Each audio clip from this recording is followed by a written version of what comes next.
texting my dad and he's saying I should do this as if I'm talking to them, so that's how this is gonna go. Hi Mum and Dad. Okay, hello. So,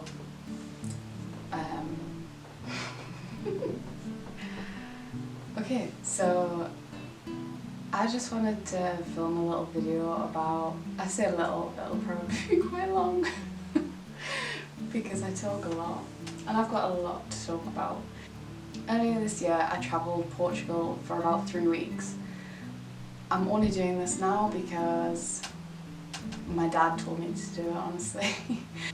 If anybody else even watches it, I think it'll be very informative. Well, I hope so anyway, because I had the best 3 weeks ever when I travelled Portugal.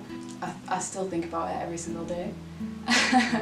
It was honestly the best time. So I solo travelled Portugal for about 3 weeks. I had saved up my own money to do this. I was lucky in the sense that my parents live in Portugal.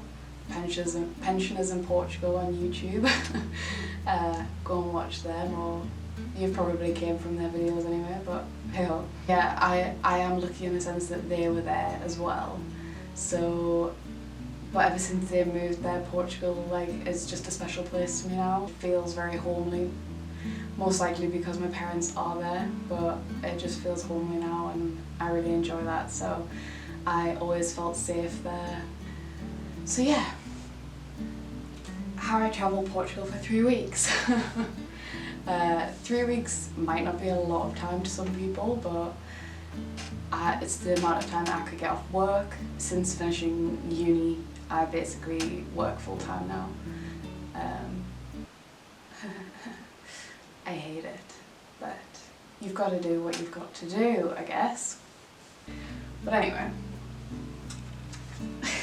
I wrote down notes, so if I'm looking down, it's because I'm looking at my notes because I don't want to forget anything.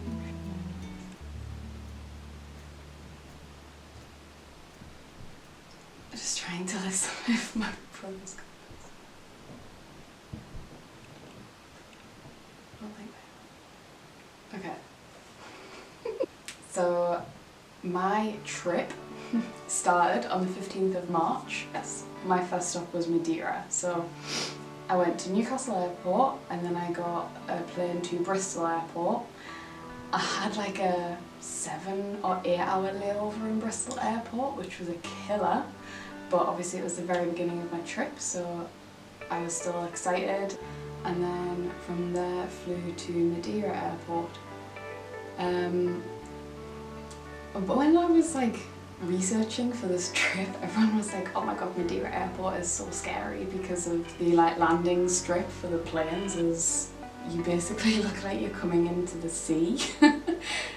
Which it does look like that, but it was also dark when I arrived, so I wouldn't have known any different, but I thought it looked really cool because it was dark and you could see all the street lights and everything. It just looked really beautiful already and it was dark, so as soon as I got off the plane it was very humid and warm, which is really cool for March because in the UK a few days before it was literally snowing.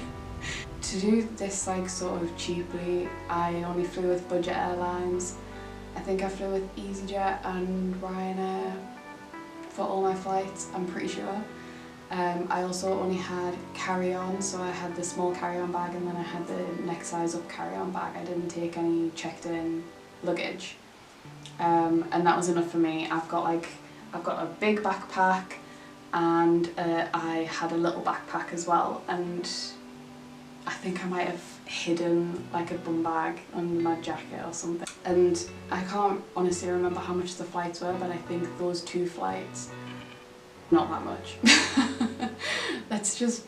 I'm just going to preface, this whole trip cost me for 3 weeks for flights, accommodation, food, activities, everything.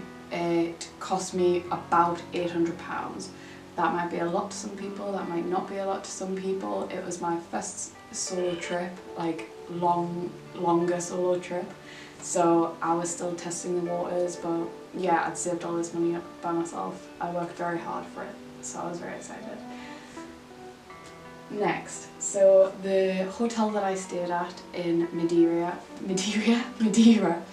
is called Hotel Escola, and I stayed for 3 nights in Madeira. I remember the man at the passport control, as soon as I arrived, he said, "How long are you here for?" And I was like, "Oh, I'm only here for 3 nights." And he was like, "You need to stay longer." I was like, "I've got a feeling I do, but I'll come back."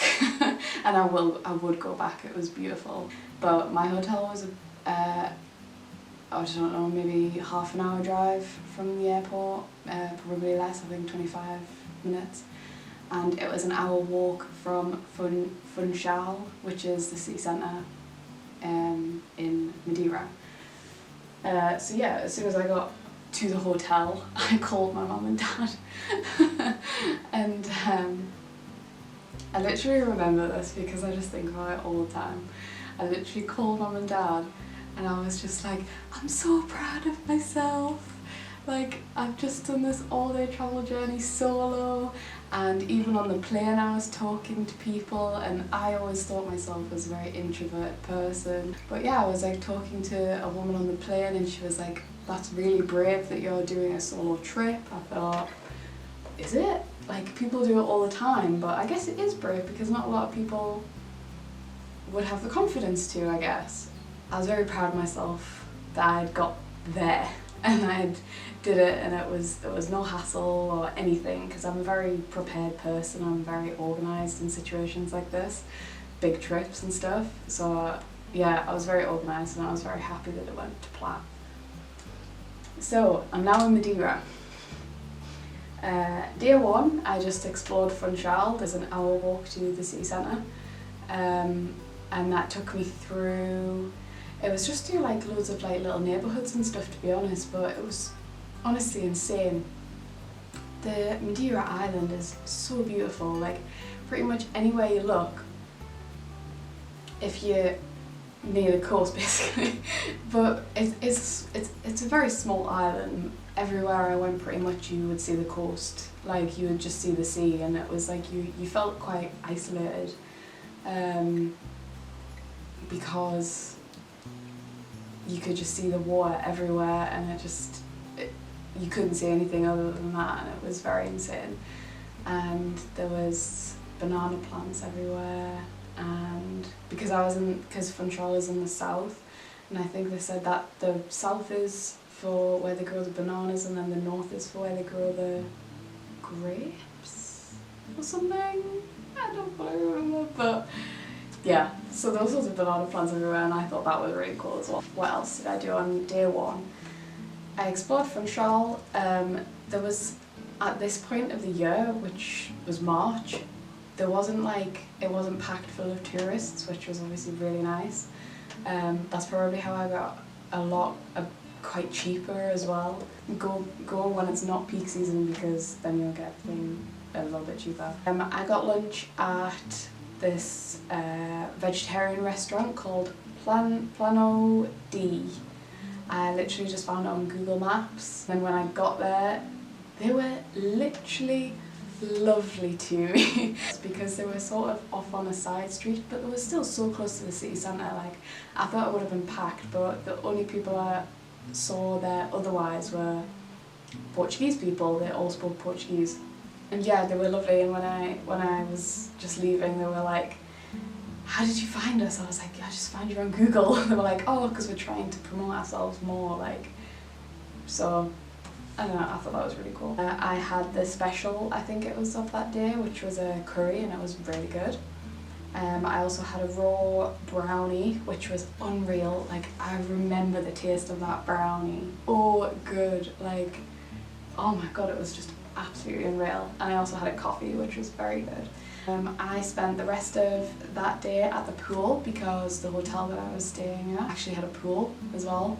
For the price that I paid for this hotel, because there wasn't any hostels, there's no hostels in Madeira, so I stayed in I think this was a 3-star hotel, but it had a pool and I had breakfast included, and the breakfast was like a buffet style, and it was really good actually. I'm pretty sure I had like scrambled eggs on toast every day, and fruit and coffee, and you could look out and you could see the sea and banana plant fields and everything. It was really cool. It was a nice place. I would also actually take some bread rolls, and from breakfast they had like bread rolls and ham and cheese, like continental style breakfast, so I would also sometimes take some bananas, some bread rolls and some cheese back with me for like tea or lunch or something during the day, just so I didn't have to spend more money and stuff. But I mean, that's what you have to do, you know what I mean? If you've got a free buffet breakfast there, take what you can. Yeah, day 2 in Madeira, which was technically my last full day, I booked a jeep tour around the island. I booked this on GetYourGuide, which is very good, very helpful place, well, website or app or something. Anyway, so they picked me up at the hotel. It took us, Funchal is near the south, so it was helpful because I only obviously had a short amount of time there, because it took us up the centre to the a bit in the top and then back down the other side, and it was honestly an absolutely incredible experience. And the people I met, I'll never forget some of them, because you just meet people from like all walks of life, like all ages. There was an older couple with us, there was a younger couple that had, I think, just getting married, and yeah, you just spend the day with them, and like it was quite surreal for me, thinking I was such an introverted person, but I had the best time still. It was very cool. So we did the skywalk, which was very touristy, and I think you had to pay €2 or €3 or something to get in, but it was a very cool experience, don't get me wrong. And then we went to the Black Sand Beach, which is up in the north. These jeep tours are very helpful because obviously I was scared to use public transport, to be quite honest, scared to use it in case I got lost, but I would walk everywhere otherwise, so being able to get to the north would have taken me forever, so the jeep tour just took me there anyway, and it was great. So yeah, we went to the famous Black Sand Beach. We didn't go down on it, but because the weather up north was a bit iffy that day, which was kind of annoying, because we couldn't go in the volcanic pools as well, but we saw them, and honestly, from what we saw, we wouldn't have wanted to go in. We would have definitely died because the weather was crazy, the waves were insane, but because of the weather, the waves looked very cool. So we visited the Fanal Forest, I think that's how you say it, and it had a volcanic crater, and I'm a bit weird and I just love volcanoes and natural disaster type stuff. Like, I don't love them, don't get me wrong, but I think they're fascinating. We also went sort of off-roading through this other forest, and I can't remember what the forest was filled with, but it smelt incredible. It was like eucalyptus or something like that, I can't really remember. And then, yeah, and then got dropped off again. There was other things that we did. I think we went to another beach, and then we got dropped off back wherever we wanted to get dropped off around the Funchal area, basically. And obviously my hotel was still about 25 minutes away from the city centre. And they still took me there, and they still picked us up from there, so it covered a wide range of the area for pick up and drop off. Okay, and then day 3 in Madeira, I went to the airport and I flew to Lisbon.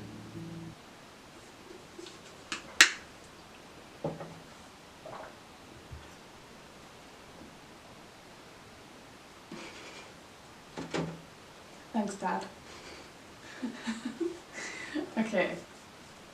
Lisbon is... Lisbon, how do I explain it? Well, Lisbon is the capital, I'm pretty sure, of Portugal. You can tell. It is insane. That airport is freaking enormous. I've never flown into Lisbon airport before. I think it took me maybe 40 minutes to find my Uber, and for my Uber to find me. Absolutely insane. Besides the point, this one I stayed in Good Morning Solo Travellers I'm pretty sure that's what it's called, hostel in Lisbon. It's pretty central, it's very good. It's also very social. So it's definitely the most social hostel I've ever stayed in, which is good, and it's cannot be so good. If you're a very extroverted person, this would be the place for you. Even in March it was packed, but obviously it was a solo travellers hostel, and I feel like that kind of makes sense. It's off peak season. All the solo travellers are doing this now because it's cheaper. This was the beginning of my trip, so I was still feeling very confident in the sense of I had a lot of courage to talk to people that I didn't know. They also set up free tours and paid tours in the hostel. Loads of free walking tour where you could go to Sintra. I didn't do that, but I honestly would go back to visit Sintra because everyone said that it's incredible.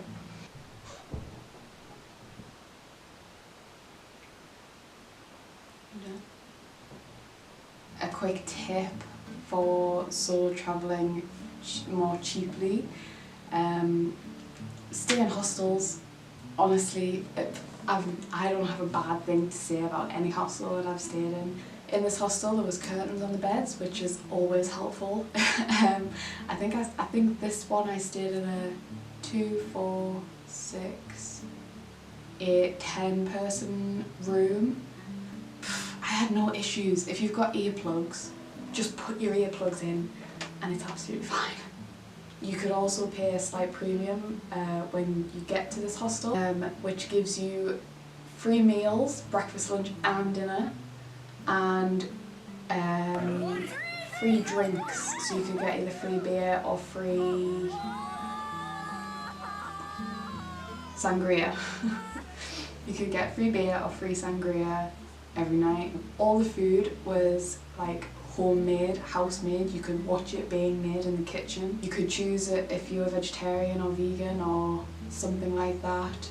And also you didn't have to, you could make your own food if you wanted. You were allowed to use the kitchen. I paid this because I didn't know what I wanted to do yet, but the breakfast every morning, incredible. You could have pancakes with Nutella, you could have cereal, you could have toast, you could have fruit, you could have cooked food like scrambled eggs, all the coffee you could ever want. But I had tea there a lot of the time as well.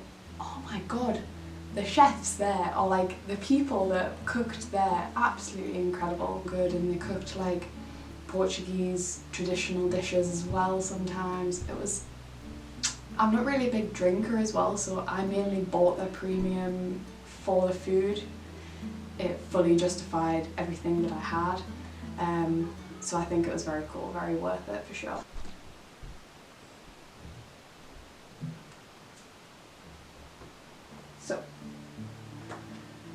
So also in Lisbon, I did one of the free walking tours in the hostel. We just met up in the common room of the hostel. There was a little dog there, which made everything 10 times better because dogs make everything better. So we did a free walking tour. We just went around a lot of the city centre. So this was really good for me because I had spent a few days in Lisbon not really knowing what to do because I was very overwhelmed. I'm not that much of a city person. Big cities sort of terrify me. Yeah, I mean, but it's Lisbon, it's an experience. Yeah, I sort of only went within 10 minutes of the hostel before the walking tour, and then did the walking tour and met people that I ended up going on a sunset hike with. I was very grateful for those people that I met. They were a nice group of people and from all over the world. I think one girl was from Russia or near Russia. Lots of German people, American. By the end of Lisbon, I really enjoyed it a lot. And then I took a bus to Castelo Branco. So I booked a Flixbus. I'm pretty sure it's a Flixbus. If it wasn't, another tip, I book a lot of things on the website Rome to Rio. It's very simple to get like public transport to book it on Rome to Rio because it does it all for you basically.